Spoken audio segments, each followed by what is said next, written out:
विरारसह संपूर्ण राज्यामध्ये कालपासून मुसळधार पाऊस सुरूच आहे। पावसाचा जोर असाच कायम राहिला तर आणखीन गंभीर परिस्थिती इथे उद्भवू शकते।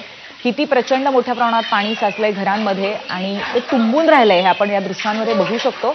त्यामुळे नागरिक सुद्धा घाबरलेले आहेत।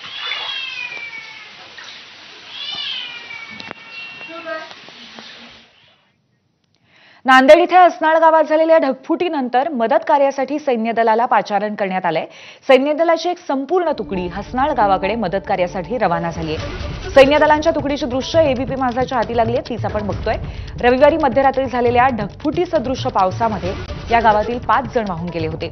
त्यातील तिघांचे मृतदेह हाती लागलेत।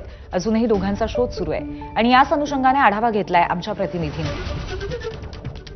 रविवारी मध्यरात्री नांदेड जिल्ह्यात जो अतिवृष्टी सदृश्य पाऊस झाला त्यामुळे हसनाळ गावाला सर्वात जास्त फटका जो आहे तो बसलेला। जवळपास 5 लोक जे आहेत या अतिवृष्टी सदृश्य पावसामध्ये वाहून गेलेले आहेत आणि या ठिकाणी मदत कार्यासाठी जे आहे आता आर्मीला प्राचारण करण्यात आलेलं आहे। सैन्य दलाची तुकडी जी आहे ती या हसनाळ गावामध्ये जात असल्याचं आपल्याला पाहायला मिळतं। खरं तर नांदेड जिल्ह्यातल्या मुखेड तालुक्यातल्या जवळपास 5 ते 6 गावांना जे आहे ते लेंडी नदीतलं जे पाणी जे आहे ते वाढल्या कारणानं पुराची परिस्थिती जी आहे ती निर्माण झालेली होती आणि यानंतर 5 ते 6 गावं जी आहेत ती अक्षरशः वाहून गेल्याचं चित्र जे आहे ते निर्माण झालेलं आहे। खरं तर लेंडी धरणाचं जे काम आहे ते अंतिम टप्प्यात आहे आणि त्यामुळं या धरण क्षेत्रातले जे बाधित गावं आहेत त्या ठिकाणी मोठं नुकसान जे आहे ते या ठिकाणी झालेलं आपल्याला पाहायला मिळतं। हसनाळ गावात पोहोचल्यानंतर या सैन्य दलाच्या तुकडीतर्फे मदत कार्य जे ते केलं जाणार। याच्या आधीच एसडीआरएफची तुकडी असेल किंवा अन्य काही सैन्य दलाच्या तुकडी किंवा मदत कार्याच्या ज्या प्रशासनाच्या तुकड्या आहेत ते देखील पोहोचलेले आहेत आणि ते या ठिकाणी मदत कार्य करतायत आणि आता